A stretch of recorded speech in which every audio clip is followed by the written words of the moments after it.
श्रद्धा की हत्या हो गई है, 3-4 दिन डिबेट हुई है, ट्विटर पे ट्रेंडिंग हुई है जस्टिस फॉर श्रद्धा, और अब धीरे धीरे लोग उसको भूलना शुरू कर दिए हैं। श्रद्धा की हत्या के बाद निधि की हत्या हो गई, इसके पहले हिना तंडेजा की हत्या हो गई थी, इसके पहले अंकित सक्सेना की ऐसे हत्या हो गई थी।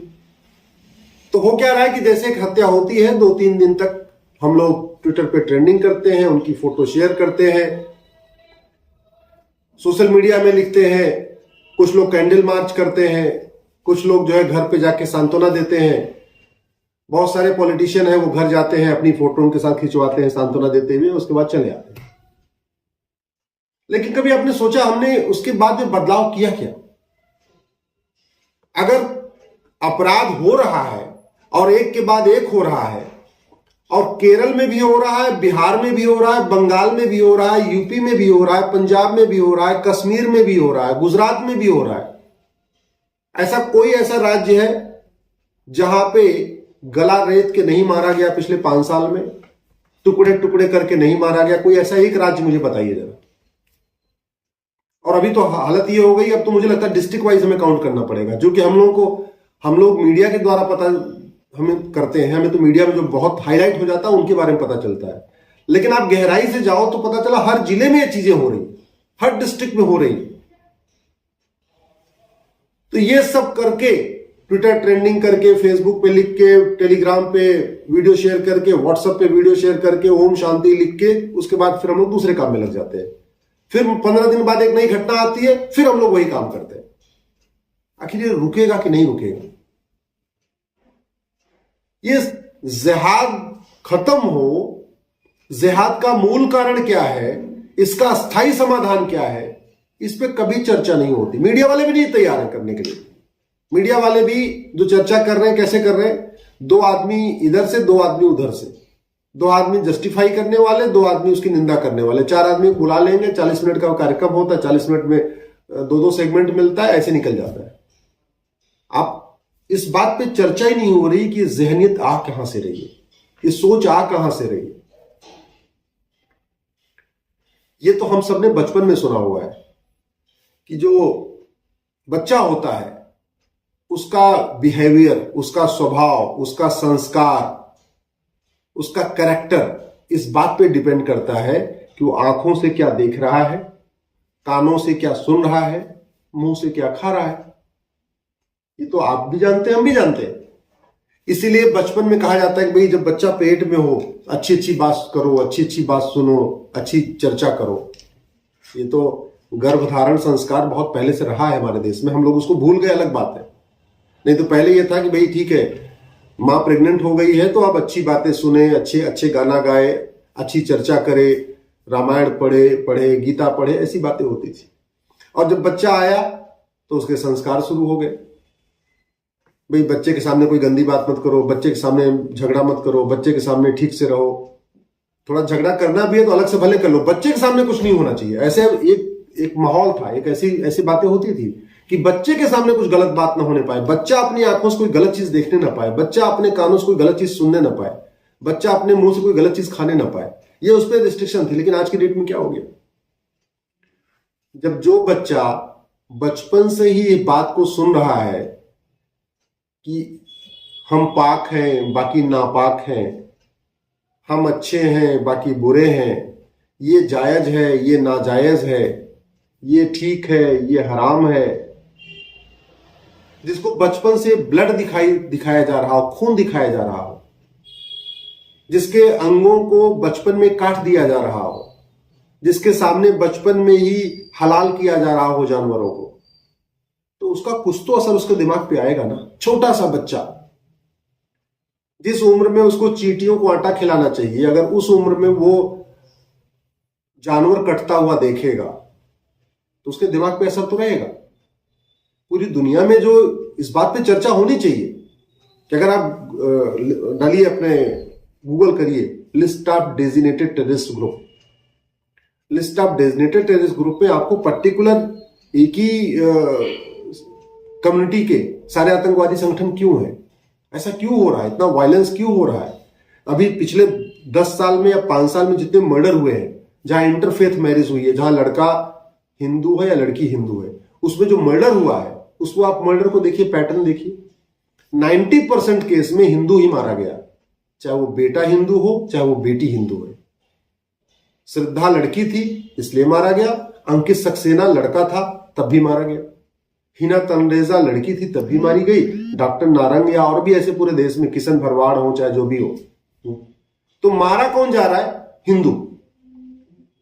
जहां पे दो इंटरफेथ मैरिज हो रही है हिंदू मुस्लिम के बीच में, जहां पे शादी विवाह हो रहा है, जो मर्डर हो रहा है वो किसका हो रहा है? हिंदू का, चाहे लड़की हो चाहे लड़का हो। उदाहरण के लिए मुंबई में लड़की हिंदू थी, शादी कर ली, प्रेम करती थी, लेकिन बाद में बोला मैं बुर्का नहीं पहनूंगी, मैं मांस नहीं खाऊंगी, उसको मार दिया उसके शौहर ने। तो मरा कौन? हिंदू। कम कौन हुआ? हिंदू। और एक बात ध्यान रखिए, लड़का खत्म होता है तो एक लड़का खत्म होता है, लड़की खत्म होती है पूरी एक जनरेशन खत्म हो जाती है, एक परिवार खत्म हो जाता है। हिंदू जो लगातार घट रहे हैं इसीलिए घट रहे हैं पूरी, मतलब अगर आप पिछले 7वीं शताब्दी से लेकिन काउंट करते रहिए तो 18वीं शताब्दी तक तो बहुत तेजी से काउंट हुए, 17वीं शताब्दी तक बहुत तेजी से कम हुए हैं। इसके बाद अंग्रेजों का शासन आया तो फिर भी जब तक मुगल थे यहाँ पे, आप देखिए लगातार हिंदू कम होते गए, कम होते गए, कम होते गए। तो इसका समाधान क्या है? हम समाधान की बात करते हैं क्योंकि समस्या आप सबको पता हो चुकी है। इसका समाधान सबसे पहले कहते हैं सठे साठम समाचरित, लोहा ही लोहे को काटता है। तो पहला समाधान यह है, लोहा ही लोहे को काटता है, यानी जैसे भेड़िए हैं, इन भेड़ियों को हलाल करने वाला कानून। जैसे जिहादियों की सोच है, जितनी कट्टर सोच होती है, जितनी कठोर सोच होती है, वैसा ही कठोर कानून। दूसरा, ये जो विशेष दर्जा दिया हुआ है, स्पेशल स्टेटस दिया हुआ है, जो भारत को बांट के रखा हुआ है माइनॉरिटी मेजॉरिटी के आधार पे, ये खत्म करना पड़ेगा। जब तक ये माइनॉरिटी मेजॉरिटी खत्म नहीं होगा, मैं आपको कह रहा हूं, इस देश में भाईचारा बन ही नहीं सकता, सर्वधर्म संभाव बन ही नहीं सकता, वसुधैव कुटुंबकम की भावना आ ही नहीं सकती। ये तुम्हारे नेताओं ने बांटा है। माइनॉरिटी मेजॉरिटी का कॉन्सेप्ट अब सदियों से नहीं चल रहा है। 1992 में यह कानून आया है, माइनॉरिटी कमीशन एक्ट। उसके बाद हिंदू और मुसलमान को माइनॉरिटी मेजॉरिटी बना दिया गया। तीसरा इसका सबसे इंपॉर्टेंट है, पुलिस रिफॉर्म, जुडिशियल रिफॉर्म किया जाए।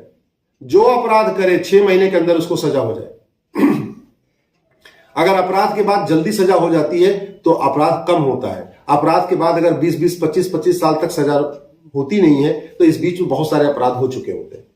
एक गांव में किसी ने मर्डर किया, 6 महीने के अंदर उसको फांसी दे दीजिए, दोबारा उस गांव में कोई गुंडा पैदा नहीं होगा, कोई दूसरा आदमी किसी का मर्डर करेगा नहीं।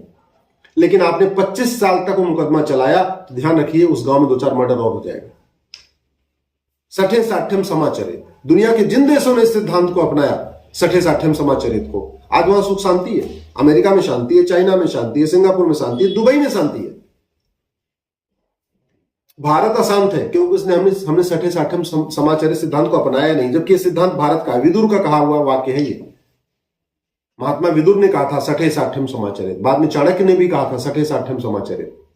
हमने नहीं अपनाया, पूरी दुनिया ने अपना लिया। जिन्होंने अपनाया वहां सुख शांति है, समृद्धि है, खुशहाली है। हमने नहीं अपनाया, बदहाली है, अपराध है, बेटियां टुकड़े टुकड़े हो रही हैं।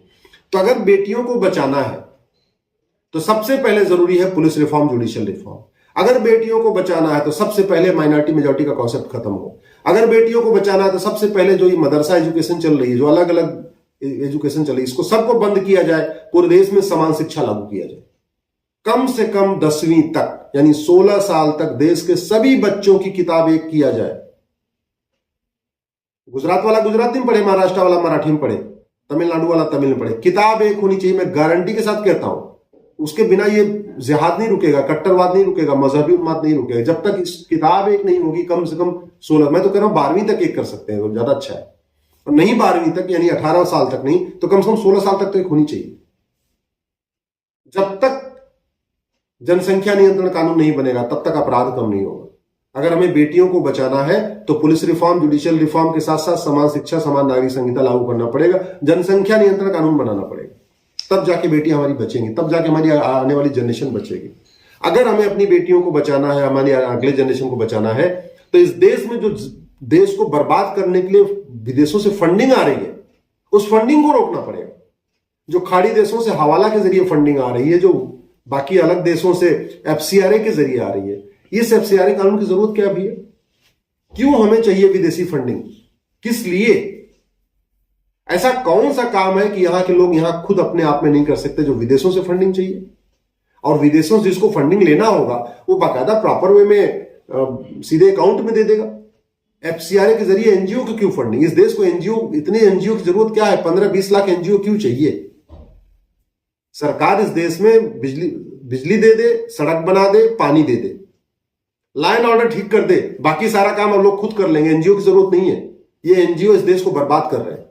फॉरेन फंडेड एनजीओ इस देश को बर्बाद कर रहे हैं। फॉरेन फंडेड एनजीओ जिहाद फैला रहे हैं, नक्सलवाद फैला रहे हैं, माओवाद फैला रहे हैं, कट्टरवाद फैला रहे हैं, चरमपंथ फैला रहे हैं, धर्मांतरण करवा रहे हैं।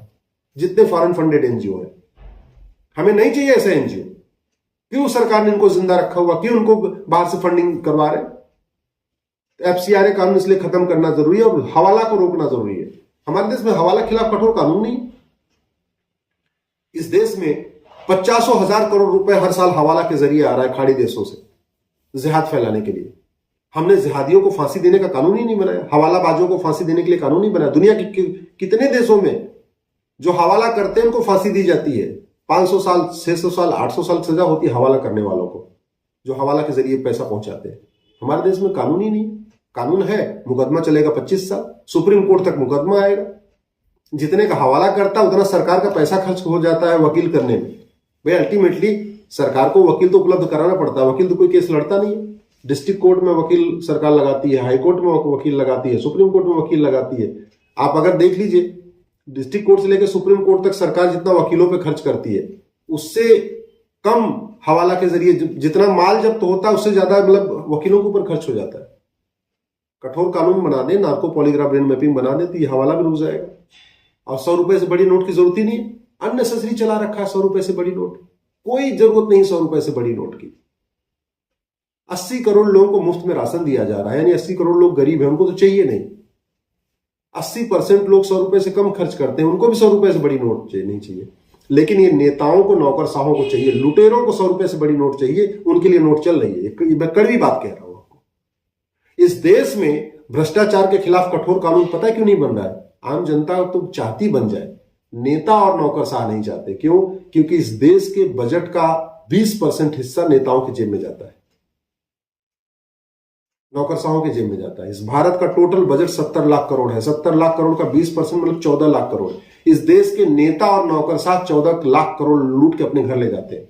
इसीलिए इस देश में पुलिस रिफॉर्म नहीं हो रहा, जुडिशियल रिफॉर्म नहीं हो रहा, कठोर कानून नहीं बन रहा है।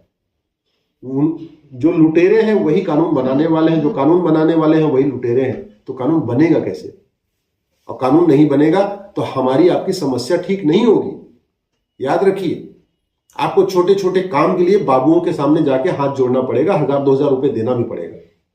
अरे जिस बाबू को 40-50 हजार रुपए तनख्वाह मिल रही है काम करने के लिए, वो काम नहीं करेगा और फिर आपसे पैसा लेगा।